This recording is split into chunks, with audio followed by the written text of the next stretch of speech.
When Isabel met Adrian, he seemed like the perfect man. Handsome, mysterious, and endlessly charming, Adrian swept her off her feet with a whirlwind romance that felt like a dream. He lived in a grand, Gothic mansion on the outskirts of town, a place that whispered secrets with every creak of its walls. Isabel didn't care. She was in love, and Adrian made her feel like the center of his eternal world. After a year of bliss, Adrian proposed. The wedding was an intimate affair, shrouded in candlelight and vows of everlasting devotion. For Isabel, it was the beginning of forever, or so she thought. Life with Adrian was enchanting yet odd. He was always careful to avoid sunlight, claiming a rare skin condition. He barely ate and seemed to thrive only at night. Isabel chalked it up to his eccentricities, blinded by her love. But then came the locked room. One day, while exploring the mansion, Isabel stumbled upon a heavy, ornate door in the east wing. Unlike the other doors, this one was sealed tight, its key nowhere to be found. When she asked Adrian about it, he brushed it off. "Just an old storage room," he said, his voice casual but his eyes sharp. His answer didn't sit right. The door seemed important, like it held a part of Adrian he didn't want her to see. One night, unable to sleep, Isabel wandered the mansion and heard faint whispers coming from the direction of the locked room. The hairs on her neck stood on end as she approached, her heart pounding. Pressing her ear to the door, she swore she could hear a voice, a soft, feminine hum, like someone singing a lullaby. She confronted Adrian the next morning. "Adrian, what's behind that door? I hear something, someone." Adrian's face darkened. "You're imagining things, Isabel. Please, drop it." His tone was firm, and for the first time, she felt a sliver of fear in his presence. Isabel couldn't let it go. The whispers, the secrecy, the locked door, it all gnawed at her. One evening, while Adrian was away, she searched his study and found a hidden compartment in his desk. Inside was a small, ancient key.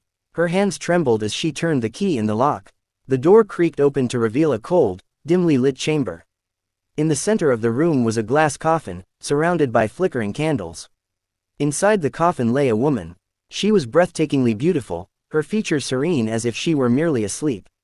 Her skin was pale, her lips slightly parted, and her dark hair framed her face like a crown.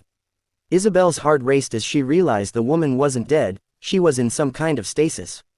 A plaque on the coffin read, "Amara, my eternal love." Adrian returned home that night to find Isabel sitting in the chamber, her face pale and her eyes brimming with betrayal. "Who is she, Adrian?" she demanded, her voice shaking. Adrian froze, his expression a mixture of shock and sorrow. "You weren't supposed to find her," he murmured. "Tell me the truth." Isabel's voice broke. Adrian sighed, his shoulders slumping. "Her name is Amara. She's my wife. My first wife." Isabel staggered back. "First wife? What are you talking about?" "Amara was my wife centuries ago, before I became what I am now." He hesitated before continuing. "When I was turned into a vampire, I couldn't bear the thought of losing her to time. So I had her preserved, kept alive in stasis. I thought one day I could bring her back, but I needed time to find a cure for her mortality." "And me?" Isabel's voice cracked. "What am I, Adrian? A replacement? A distraction while you wait for her to wake up?" "No." Adrian stepped toward her, desperation in his eyes. "Isabel, I love you. My feelings for you are real. But Amara, she's part of my past. I didn't know how to let her go."